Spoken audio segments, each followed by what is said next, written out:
Aleluya. Hablando dentro de tu lugar en el cuerpo de Cristo, he querido tomar en el día de hoy hablar acerca de poder, ¿no? De traer una comprensión con respecto a poder.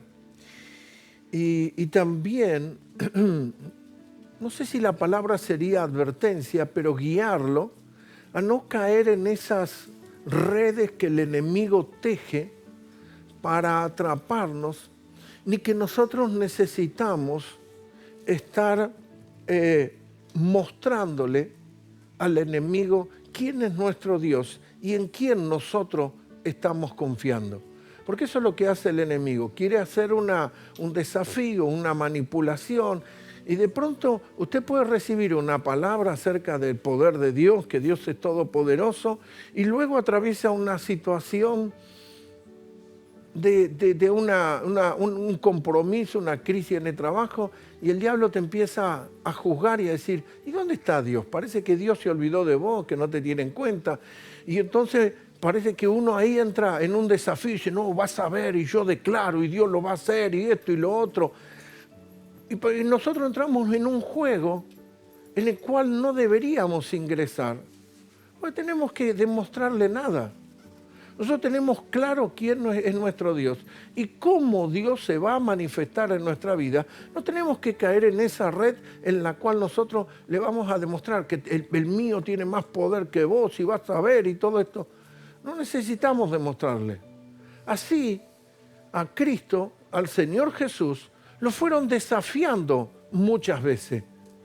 Muchas veces lo querían desafiar para que Él demostrara. Y bueno, sí, aún cuando estaba en la crucifixión, uno de los ladrones dice, si sos hijo de Dios, bueno, vos sabés lo que podías hacer, decirle a tu papá que te saque acá, porque Dios es todopoderoso y te podría sacar de esta cruz y librarte. No levantaste muerto, ¿y por qué no te libras a ti mismo? Y le empezó con todo un cuestionamiento. El otro le dijo, mirá, nosotros robamos, hicimos pecado, en este no hay delito, por lo menos te estás por morir. Tener un poco de consentimiento. Y entonces el Señor, ¿ahí qué le dijo? ¿Le demostró poder? No. Le dijo, hoy, de seguro, como diciendo, te lo confirmo, que estarás conmigo en el paraíso. No tuvo que mover los cielos y mostrarle el poder de Dios, no. Él le comunicó lo que era esto. Y le dijo, hoy yo te digo que vas a estar conmigo, vas a estar en ese lugar tan glorioso. El otro se lo perdió, no tuvo esa capacidad. Ahora, luego, sí, la Biblia nos enseña que los cielos se oscurecieron, que la tierra tembló, que el velo del templo se rasgó y hubo evidencias tremendas. Pero Dios no la hizo para mostrarle. Nosotros hemos tenido una idea y veces de poder y la hemos clasificado en 2 o 3 áreas nada más. Y lo que ocurrió muchas veces es que el cristiano, cuando está en la iglesia, siente la presencia del Señor, que realmente hay un fluir del poder de Dios, del Espíritu Santo, y se siente poderoso. Y luego cuando va a la vida diaria, empieza a pensar, decir, bueno, yo estoy de paso en este mundo y todo eso. No, usted tiene que saber que lo que dije antes, de que nosotros no tenemos que entrar en los desafíos. Pero ese poder que está operando en nosotros comienza a generar una esfera de influencia. Y es cierto que en el trabajo de pronto el encargado te va a demostrar, decir, mira, vos hoy te quedás más horas y usted dice, yo soy el cristiano y parece que es el que castigan. Yo soy el que cumplo y es el que me someten. Yo soy el que me callo y no ando en ninguna de todas las otras cosas de mis compañeros. Mis compañeros se ponen una pieza en el bolso y roban a la empresa, yo no hago nada de eso. El enemigo viene a confrontar, pero usted tiene que saber que esa esfera de influencia, sin usted competir, eso se va a manifestar y eso va a hacerse notorio. Así como está en el libro de Job, donde el diablo dijo, vos no lo rodeaste de balde. O sea, había un cerco de protección alrededor de Job. Y usted tiene que ver eso como que Dios a nosotros también nos cerca y nos tiene cubierto. Entonces, la frase de los ángeles de Jehová acampan alrededor de los que le temen, no es una frase solamente para comenzar un culto. Eso es una realidad de que hay un poder angelical a tu alrededor. Y que hay la cobertura y los ángeles sirviendo y operando en favor de los hijos de Dios. Entonces nosotros hemos visto de pronto el poder de Dios de una manera de poner la mano sobre los enfermos y se sanó. Sí, ¡qué poder! Sí, pero no lo direccionemos solamente en sanidad, solamente en algunas direcciones donde los evangélicos no hemos centralizado. Yo quisiera que usted vea que este evangelio es mucho más poderoso y glorioso. Y es cierto que gente lo ha manejado de una manera como que cree que son los vivillos dentro del evangelio.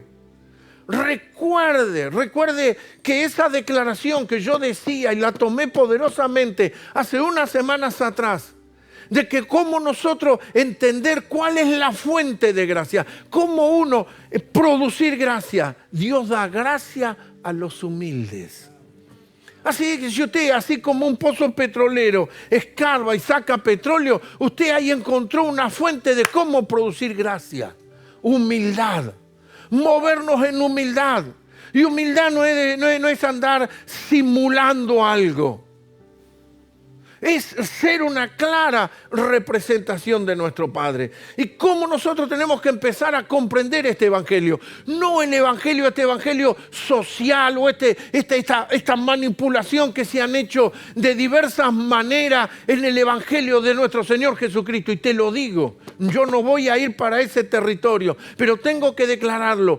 Van a dar cuenta, y esto no es meter miedo ni juicio, pero toda esta distorsión, esta manipulación que embarró este evangelio glorioso, van a tener que dar cuenta. Y te lo digo, nosotros si traemos y comenzamos a comprender estas realidades de este evangelio, esto va a ser notorio y expresado poderosamente. No con un sentido, vuelvo a tener que aclarar, no competitivo, ni sentirnos ni superior ni más a nadie, sino trayendo esta realidad, donde nosotros nos hemos enfocado y nos hemos direccionado en ciertas cosas de lo que es poder. Y quisiera en esta hora poder ser más claro y preciso de este evangelio, porque Pablo lo dijo, no me avergüenzo del evangelio porque es poder de Dios. Este es el poder de Dios y comprender lo que es ser una persona que opera en la confianza y en la seguridad de quién es nuestro Señor. Simplemente una mirada. Moisés sale con un pueblo de la tierra de Egipto, no sale con ejército. Moisés no es un rey que estuvo trabajando sobre soldados, tiene un jefe, un general que es especialista en la batalla e instruye a los soldados y los prepara. No, Moisés sale con familia, con un pueblo que era esclavo, con hombres y mujeres que estaban sometidos bajo un dominio. La mano de Dios los guarda y los libera del poder de Egipto. Y cuando van de camino se le aparece Amalek y lo ataca por la retaguardia. Pero si usted lee cómo Moisés vence a los reyes de Og y cómo vence a los otros reyes de una manera poderosa, y como cuando Moisés tuvo que tener las manos levantadas y tuvo la victoria Josué, allí en Ascalón, donde dijo detente sol y luna, y comenzó a ver el poder de Dios. Si él no tenía ejército, ¿dónde salieron esos hombres que ganaban esas batallas? Yo estaba leyendo el libro de Josué, cómo Josué, luego de conquistar Jericó y conquistar Ai, no cuando tiene la ruta, cuando ya la conquista, los otros pueblos empezaron a darse cuenta que el poder era extremadamente grande, se juntan 5 en contra de Israel. Los superaban en número, los superaban en gente, los superaban en todo. A los 5 los derriba. Y avanza y conquista. ¿Cómo es que es eso? Tenía un gran general, David tenía generales, David tenía hombres de guerra, David tenía valientes, David tenía hombres experimentados en la batalla. Ya era otra posición. Pero Josué no. Moisés tampoco.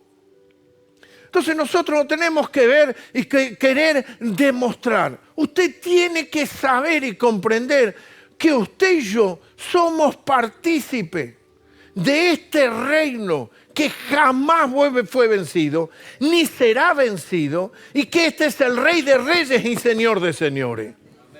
Y el diablo no nos va a venir a enredar en los jueguitos carnales para que nosotros le demostremos el poder. ¿Y dónde está tu Dios? ¿Y dónde está ese Dios todopoderoso? ¿Y dónde estaba Dios?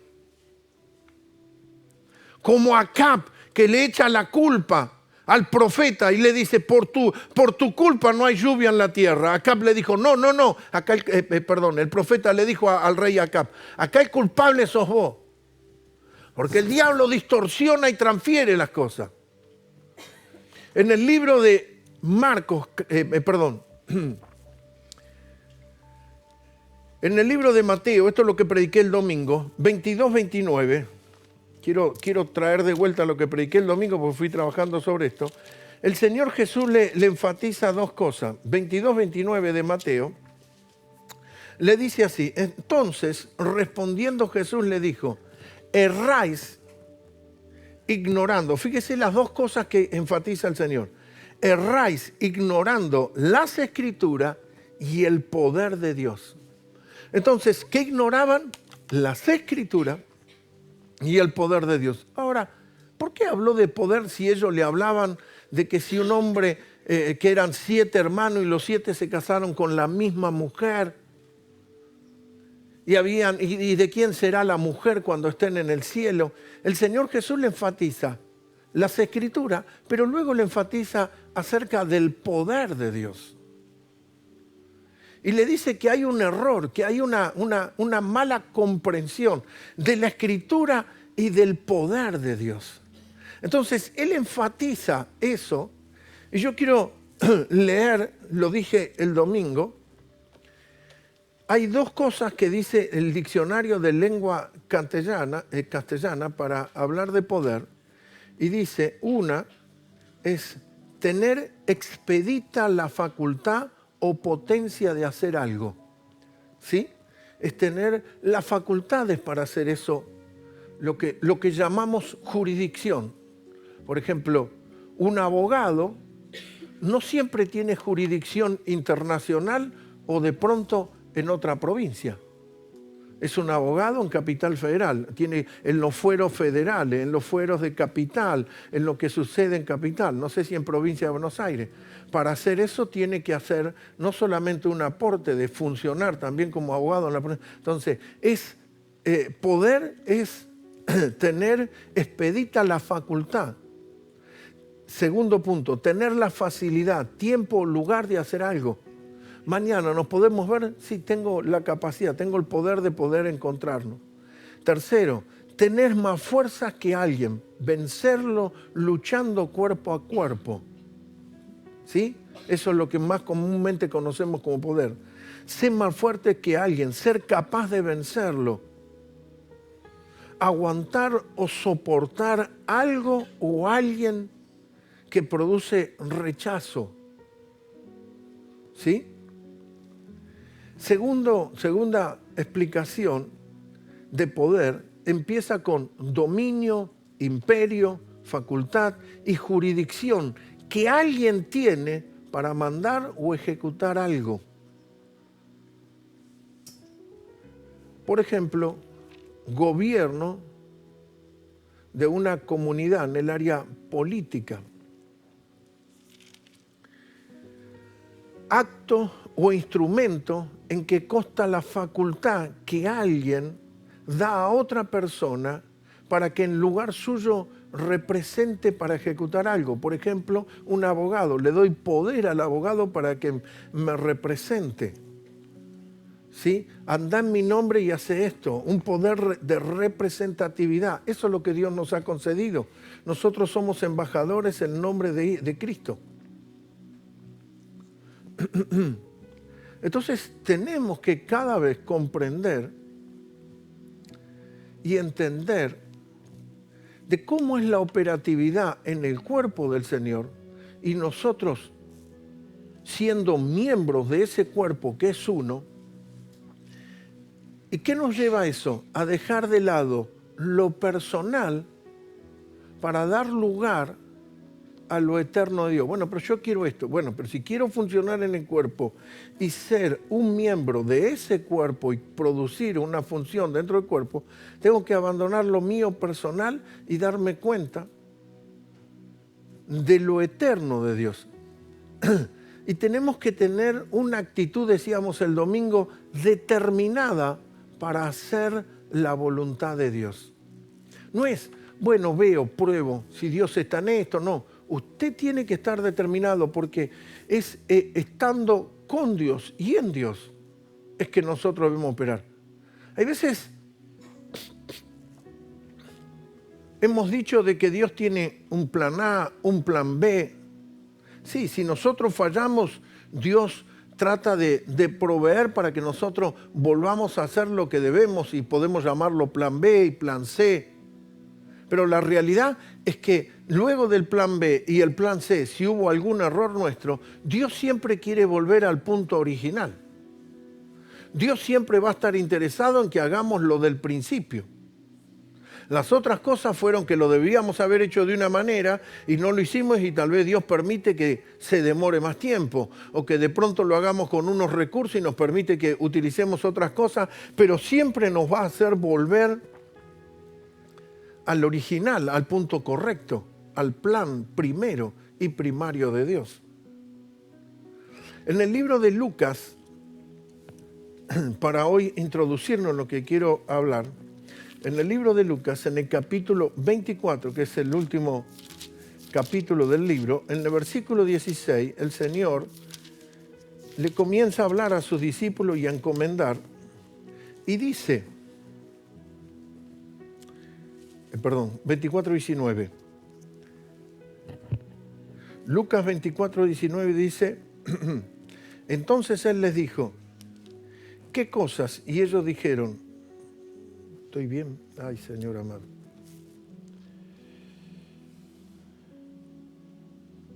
Sí.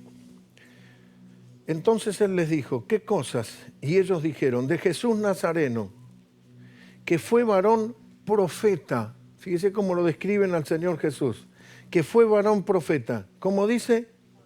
Poderoso en obra y en palabra delante de Dios y de todo el pueblo. No tuvo que andar haciendo demostración, solamente cumpliendo el propósito. Él era poderoso en palabra delante de Dios y de todo el pueblo. El pueblo veía cómo Él operaba y cómo Él funcionaba. En Marcos capítulo 16, en el versículo 15, San Marcos 16, 15, nosotros vemos que el Señor le encomienda, dice, y les dijo, id por todo el mundo y predicad el Evangelio, esta buena noticia, esta noticia nueva, a toda criatura. El que creyere y fuere bautizado será salvo, mas el que no creyere será condenado. Nosotros lo hemos visto como castigo, ¿no? Dios te dice, mira, acá tengo, si lo recibí, comés y disfrutá. Si no lo recibí, te vas a perjudicar. No te está castigando, te está marcando. Será condenado. El versículo 17 dice, y estas señales seguirán a los que creen. Diga conmigo, soy un creyente. Fíjese lo que sigue diciendo. En mi nombre echarán fuera demonios, hablarán nuevas lenguas, tomarán en las manos serpientes, y si bebieren cosas mortíferas, no les hará daño. Sobre los enfermos pondrán sus manos y sanarán. Este poder que nos ha sido conferido, y sobre los enfermos pondrán sus manos y sanarán. Entonces, nosotros podemos ver, y si nos salimos de este relato y nos vamos al libro que le llamamos Libro de los Hechos de los Apóstoles, lo que podríamos notar es que sin las obras y la palabra de poder, los primeros discípulos, los primeros apóstoles, no hubieran podido cumplir su misión. Ni Juan, ni Pedro, ni Marco, ni Andrés, ninguno de ellos podrían haber cumplido lo que Dios le había encomendado. Entonces yo quiero ir ensamblando las cosas porque a veces digo cosas y parecen como puertas que abro y me salgo. Estábamos hablando desde la semana pasada, estar en el cuerpo del Señor y operar unido en el cuerpo y gobernado y dirigido por el Espíritu del Señor. Entonces, si nosotros hablamos de poder, lo que tenemos que saber que ese poder o esa funcionalidad de gracia de Dios en nuestra vida es si nosotros estamos unidos a ese cuerpo. ¿De dónde salió la idea de que yo saliéndome y actuando en un individualismo, ese poder tomará lugar? Porque hemos visto resultados, porque hemos visto cosas, porque también podemos utilizar un versículo bíblico que dice, irrevocables son los dones. Si Dios te pudo haber dado un don, y ese don puede ser un don de sanidad, y podés obrar milagros, y el poder de Dios se manifiesta, pero no estás operando en lo eterno, estás haciendo cosas personales. Y nosotros tenemos que ver que los discípulos comenzaron a operar y a manifestarse cosas sobrenaturales. Los cristianos de aquel tiempo no hubieran tenido la trascendencia o la notoriedad o el evangelio no hubiera llegado a nuestros días si esos apóstoles no operaban en el principio de ser gobernados por el Espíritu, ser parte de un cuerpo y ver o fluir el poder de Dios en su vida. Y no andar en cosas personales, como aquel sabio que manipulaba la ciudad. Cuando Felipe fue y predicó el evangelio. El mago, pero ¿era Felipe o Esteban? Pues me los confundo. Felipe. Esteban era el mártir, perdón. Felipe predica ahí en Samaria y aquel hombre que lo consideraban como un mago porque era un sabio y lo manipulaba a toda la ciudad, quería ese poder. Dice, dame ese poder para que yo siga con esta administración. Y parece que los evangélicos capturaron ese poder. Y lo hicieron de esa manera para ejercer manipulación o gobierno. No, no te equivoques, corazón. Este es el evangelio glorioso y usted verá el poder más extraordinario operando corporativamente y unido a un cuerpo, extendiendo los propósitos divinos de Dios. Porque podemos hablar de ello, de los apóstoles, de los discípulos que se sujetaron a ese poder y manifestaron obras. Porque si usted lee los primeros relatos, dice que Dios hacía prodigios, señales por medio de los discípulos.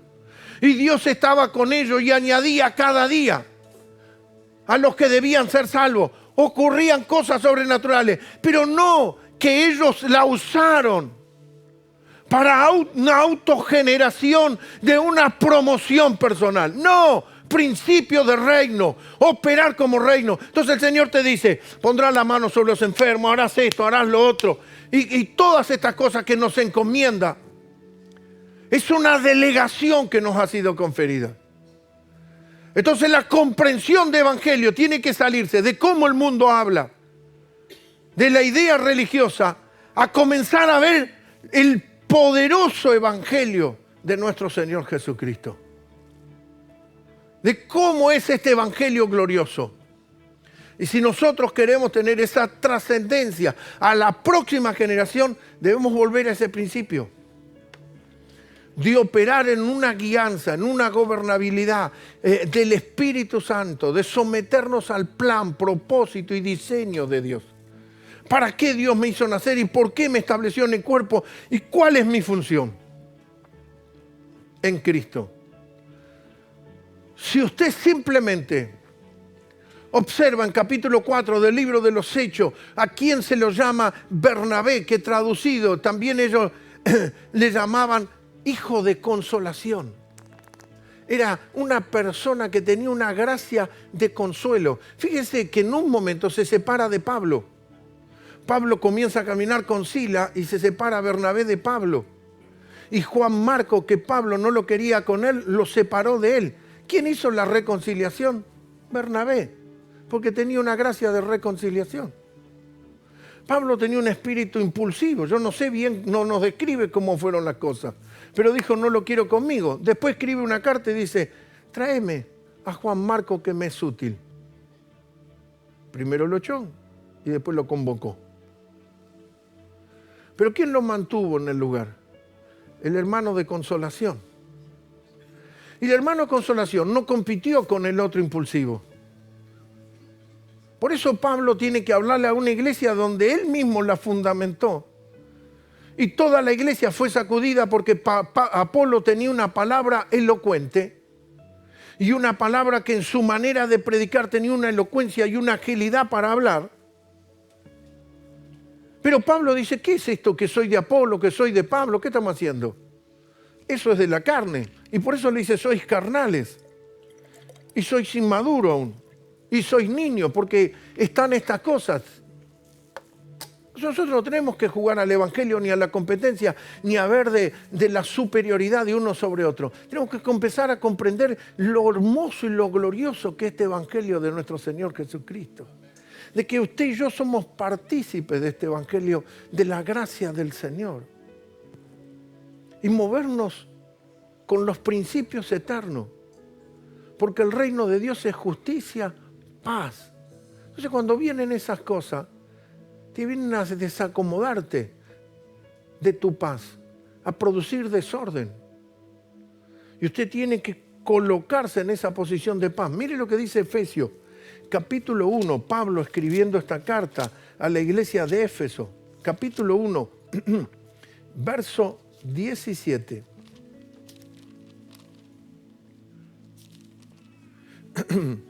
Y voy a leer hasta el final del capítulo. Efesios 1, 17. Para que el Dios de nuestro Señor Jesucristo, el Padre de gloria, os dé espíritu de sabiduría y de revelación en el conocimiento de Él. Pablo dice, esta es mi oración y mi ruego, que ustedes empiecen a conocer al Padre de nuestro Señor Jesucristo, al Padre de gloria. Os dé espíritu de sabiduría y de revelación en el conocimiento de Él. Y da una descripción, alumbrando los ojos de vuestro entendimiento. Que la iluminación y la revelación no se apague en tu vida. No importa los años que tenga. Y no estamos hablando de los ojos físicos. La revelación. Interesante que Moisés tenía una vista que dice que sus ojos nunca se oscurecieron. Que nada te oscurezca la revelación de Cristo. No, pero yo viví una cosa, a mí en una iglesia, porque un hermano, porque tal, porque me hicieron esto. Que nada oscurezca, nada empañe la iluminación de la revelación, alumbrando los ojos de vuestro entendimiento, para que sepáis cuál es la esperanza que Él os ha llamado. ¿Qué estamos hablando? De tu lugar en el cuerpo y la gracia en ese cuerpo y la función. Para que sepáis a la esperanza que Él os ha llamado. Fíjese lo que empieza a decir. ¿Y cuál la riqueza de la gloria de su herencia en los santos? Esta riqueza tan hermosa que nosotros tenemos entre los santos. Dígale a alguien, esto no es canjeable, esto no es comerciable, esto no es transaccional, esto no lo podemos transferir por cosas temporales, eternas. Sería una necedad. Por eso algunos han corrompido tanto que comercializaron la gracia. Hay personas que tienen agente para que le corrompan la gracia. Agente financiero, no corrompas tu gracia. Sigue diciendo el 19. Fíjese cómo lo expresa. ¿Y cuál la supereminente grandeza de qué? De su poder. Para con nosotros los que creemos. Según la operación del poder de su fuerza. Y te muestra y te lleva a un gráfico, la cual operó en Cristo, resucitándole de los muertos y sentándole a su diestra en los lugares celestiales. Sobre todo principado y autoridad y poder y señorío y sobre todo nombre que se nombra no solo en este siglo, sino también en el venidero. ¿Quién es poderoso en este siglo para la mente humana? El presidente de Rusia, el presidente de Estados Unidos, llámese Putin, Joe Biden o algún poder. ¿Quién es el de este siglo? El jefe de tu empresa que en un momento te limitó tu economía, te quitó los recursos. ¿Quién es el poderoso de este siglo? Y puede ser los siglos de los siglos. Él es el poderoso en todos los tiempos y las eras. Y ese es nuestro Padre Celestial. Y ese poder es el que está operando en nosotros. Que se nombra no solamente en este siglo, sino también en el venidero. El versículo siguiente dice, y sometió todas las cosas bajo sus pies. Acá las tiene. Y lo dio por cabeza sobre todas las cosas. ¿A quién? La iglesia. El cuerpo de hombres y mujeres que formamos la iglesia. La cual es su cuerpo. ¿Qué dijimos? Ser un miembro del cuerpo y descubrir la función, la plenitud de aquel que todo lo llena, en todo. ¿De dónde salió la vaga idea?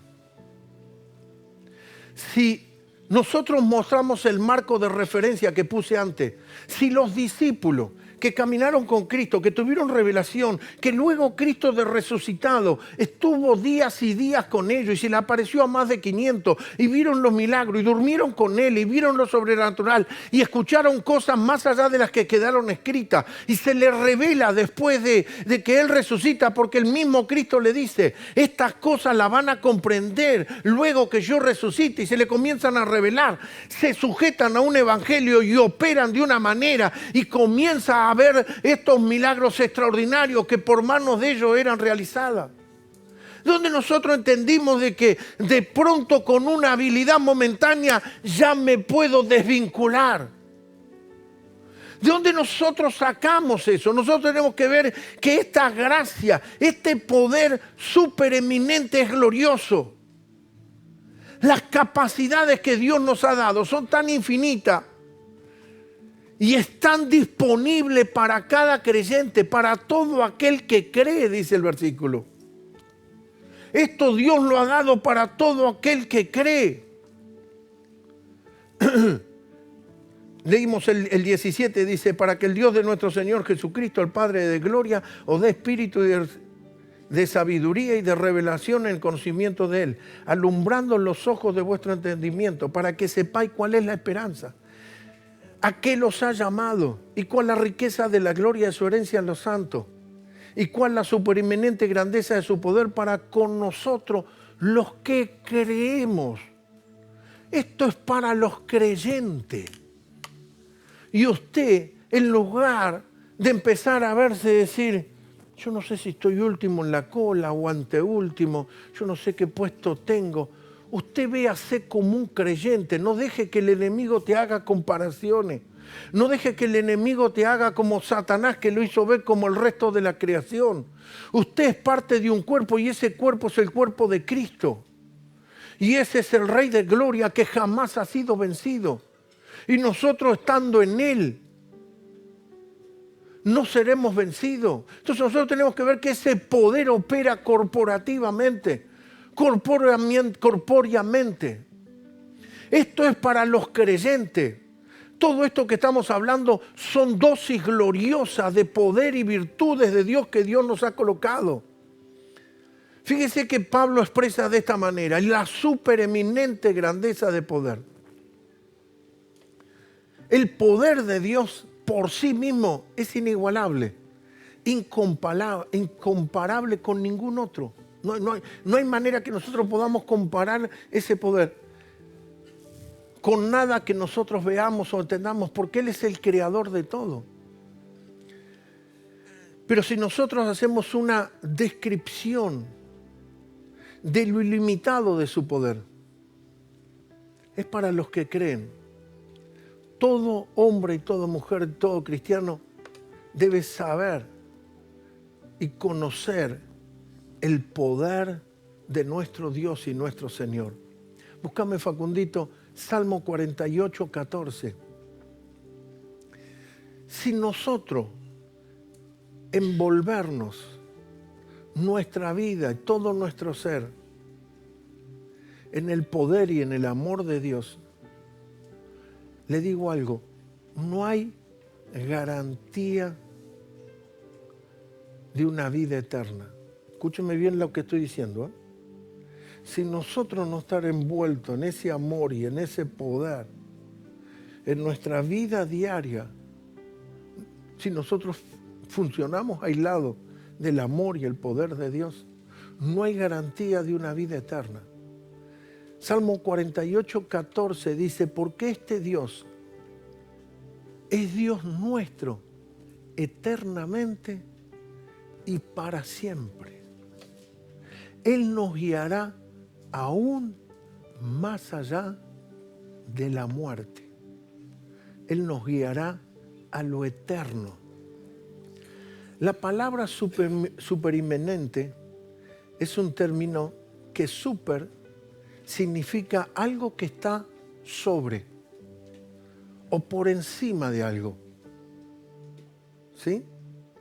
¿Vieron que es muy común que se utilice la palabra supermercado? ¿Sí? Todos vamos al supermercado. O sea, un mercado de una dimensión mucho más grande. Esta palabra super deriva de la palabra superior, como algo especial, único, al tope o al máximo de su comprensión. Esto es la más alta gama. Esto es lo más especial que existe. Esto es lo mejor. Vamos para una definición bien argentina. Esto es asado del medio, ¿no? Esa partecita que no está al borde de la falda, ni está al otro pedazo bien duro. Esto es del medio, esto es lo más especial, único, al tope, al máximo. La palabra eminente significa algo que sobresale o se destaca sobre el resto por su altura o superioridad sobre algo, ¿no? Eminente. Entonces, súper eminente, grandeza de este poder. El que nosotros nos encontremos en la vida diaria, en situaciones donde de pronto uno dice, es injusto lo que me está pasando. Esto no es correcto. Cuidado, porque la mente religiosa te lo lleva al pensamiento de me lo merezco o no me lo merezco. Y tengo que aclarar que eso sea un pensamiento religioso, porque a veces uno atraviesa ciertas cosas y empieza a decir, no me merezco este mal trago, este mal momento, esta pérdida, este error, esta derrota, no me la merezco. Y eso proviene de una tradición religiosa de creer que nos merecemos o no nos merecemos. Y en Dios no se trata de cuánto me merezco, cuánto no me merezco, porque si no empezamos a colocarnos en posiciones individualistas. Lo que nosotros tenemos que saber es que usted y yo estamos en el cuerpo de Cristo. Y que eso que hoy estoy viviendo, que no debería ser así, no me correspondería, no debería yo estar atravesando esto. En esto se va a manifestar el amor, la bondad y el poder de Dios. No tengo que irme a si me lo merezco o no me lo merezco, tal vez me lo merezco, alguna cosa habré hecho mal y algo. Y empezamos a una mente religiosa. No vayas a ese punto. No permitas que Satanás te lleve a eso. Porque después empezamos con las comparaciones. Bueno, hay otros que son peor que yo y hay otros que están mejor que yo y hay otros...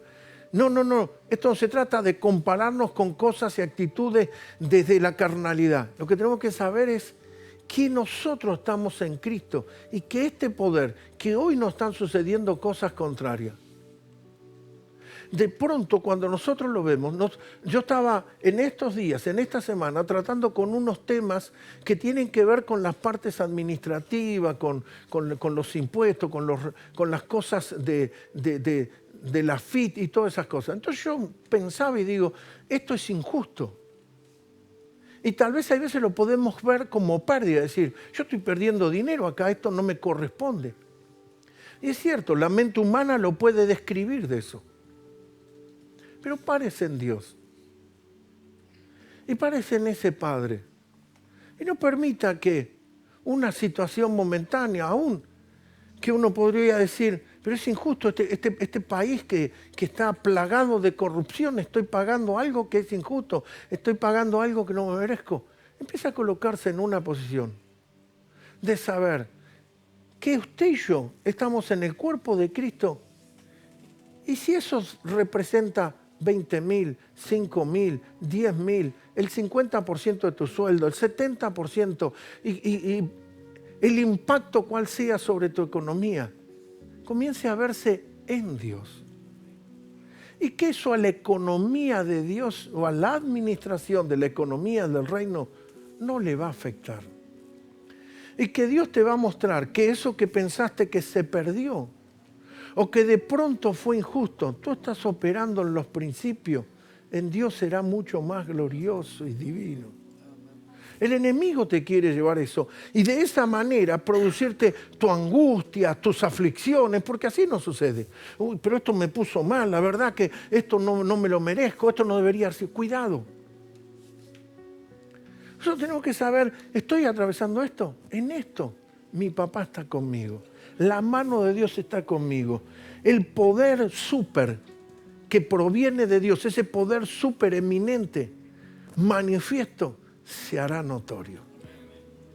Y es cierto que ahora esto me puede consumir el 50%, el 30% de mi ingreso y puede afectar como resultado, pero luego, al final, nosotros siempre terminamos en victoria.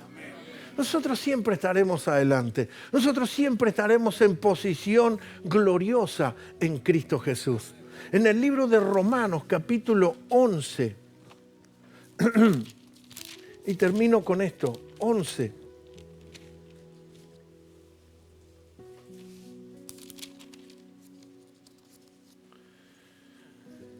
...33 dice así... Fíjese que un signo de exclamación... "Oh profundidades de la riqueza, de la sabiduría y de la ciencia de Dios. Cuán insondable son sus juicios e inescrutable sus caminos." Oh profundidades de la riqueza y la sabiduría y la ciencia de Dios. Hay tanta profundidad en la sabiduría de Dios y en la ciencia de Dios. Insondables que no llegas al fondo, no llegas a tocar el tope. Le tirás y no hay manera de calcular. No hay manera de sacar una medida de cuán profundo es esto. Y son inescrutables sus caminos. El enemigo te puede colocar en una posición del merecimiento, de no me lo merezco y me siento inmerecido de esto, y de ahí llevarme a una posición de enojo, fastidio y molestia, y comenzar luego a trabajar desde tu alma, a comenzar a trabajar sobre tu ser en profundidad y hacerte sentir que esto que te vino por algo es, y empezás a sentirte y tal vez llevarte a una posición en el cual te hace sentir hasta fuera del cuerpo que no me lo merecía. y yo no sé si merezco lo que otro merece. Y empezamos a poner pensamientos en nuestro interior, pero son mensajes que vienen del mismo infierno. Nosotros estábamos fuera, lo dice claramente Pablo, estamos fuera de los pactos, Dios no nos tenía, estábamos fuera de las promesas, estábamos fuera de la heredad. Pero Dios en su infinito amor nos reconcilió en Cristo Jesús. Y nos reconcilió a través del Hijo con el Padre.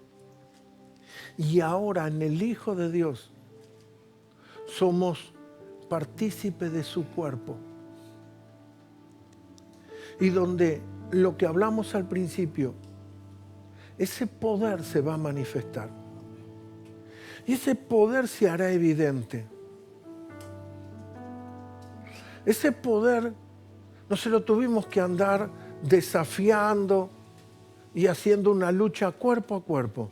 Tranquilo, Dios va a mostrar lo que es de lo que no es. Dios va a sacar a luz las cosas. Esta pandemia y estos tiempos ha hecho que las persianas de los comercios que tenemos enfrente y algunos al costado tuvieron que bajar. ¿Y cómo es que nosotros nos mantenemos? Es una habilidad, es una viveza argentina, Esto ha sido Dios y es el poder de Dios. Cuando estábamos en pandemia y no podíamos salir de nuestra casa para socorrer a alguien, cuando no podíamos acudir a una necesidad y pensábamos en nuestra casa, ¿cómo está tal hermano? ¿Cómo está tal familia? ¿Y cómo está tal otro? Gracias a la tecnología que tenemos hoy nos pudimos comunicar con un hermano que era vecino y un líder y nos llevaba información. Y aquellos que creíamos, que sabíamos que estaban ya en la vida cotidiana, en precariedad económica, en pandemia, fueron los que más vieron la provisión extraordinaria.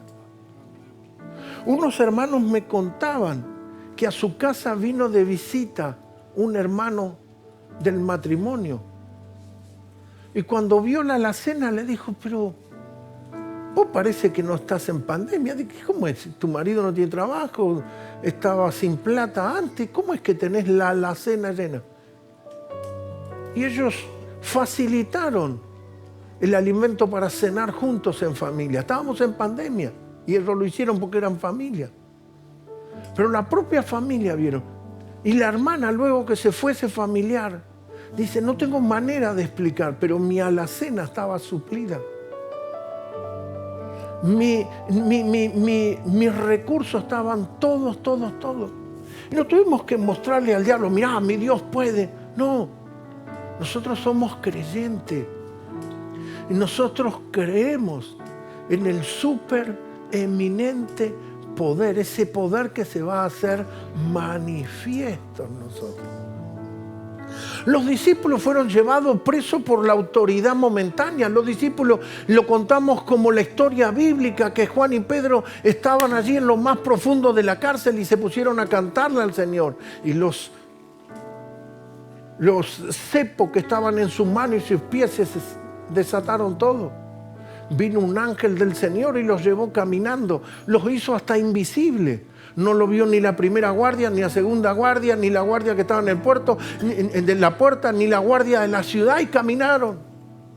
¿Qué fue lo que los hizo invisibles? Eran flash. No eran los superhombres. Eran parte del cuerpo de Cristo Jesús. Y no le demostraron nada al poder gobernante de ese momento. No fueron a pelear ni a competir con ellos. Al otro día predicaban en la sinagoga, en la iglesia. Y uno de los colaboradores del gobernante dice, los que se fueron de la cárcel están predicando, tráiganlo. ¿Cómo es que se fueron? Tráiganlo. Y vinieron y dieron testimonio. No necesitamos competir, no necesitamos que el diablo nos lleve a que le tenemos que demostrar nuestro Dios es poderoso. Nuestro Dios es poderoso. No tengo que demostrarle a nadie. Yo no dudo de su poder. Yo no dudo de este poder glorioso. Yo no dudo de nuestro Señor que obrará y actuará a favor de los que son su pueblo. Bueno, pero yo oré y Dios no, Dios no tiene que responder a los caprichos. Dios responde a los propósitos.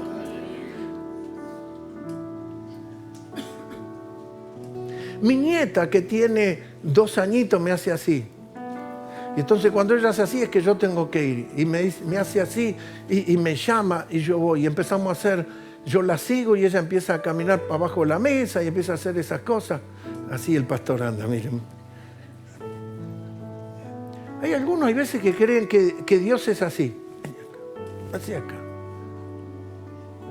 Ahora, mi nieta es una nena de 2 años. La pregunta sería, ¿estás en una edad lactante? Y Dios tiene que hacer. Y Dios me tiene que obedecer. ¿Estás en una edad lactante o estás en una edad madura? Porque ni mi hijo, ni ningún integrante de la familia me hace así. Me lo hace una niña. Nosotros no tenemos que caer en un infantilismo. Los discípulos no fueron a demostrarle al gobernador que el poder de Dios era más grande que ellos. No, ellos siguieron con su tarea. Se fueron a predicar el Evangelio. Y siguieron hablando la palabra. Y se encontraron con el paralítico en la puerta de la Hermosa. Y le dijeron, mirá, nosotros no tenemos plata ni oro, lo que sería para este mundo lo llamativo, lo atractivo. Pero tenemos algo. Y eso que tenemos te lo podemos dar. Que es en el nombre de Cristo Jesús. Levántate. Y la Biblia da unas descripciones que nosotros las hemos pasado por alto. Dice que nunca sus pies y sus tobillos se habían afirmado sobre la tierra. O sea, nunca hizo esto. Y entró saltando atrás de Pedro y Juan. Y Pedro y Juan sacaron pecho como diciendo, tráeme otro que lo sanamos. No andaban desafiando. No andaban queriendo mostrarse súper. Simplemente continuaban con la obra encomendada, unido y ligado al Espíritu, a Cristo y al propósito de Dios. Dios, por su Espíritu, nos enseña que nos suministra. Y el que reparte es el Espíritu Santo y lo hace sin medida. O sea, para que te vayas de esta reunión lleno, con las ministraciones del Espíritu, con los repartimientos de gracia. Pero cuando veas esa gracia operar en ti, no es para que te disloques del cuerpo y te comiences a operar en autonomía. Y no es un pastor que te quiere poner el zapato encima, ni una iglesia que te quiere controlar. Es para que, separado de mí, nada soy. Separado de Él, nada podemos, nada tenemos, ni nada somos. Todo lo puedo en Cristo que me fortalece.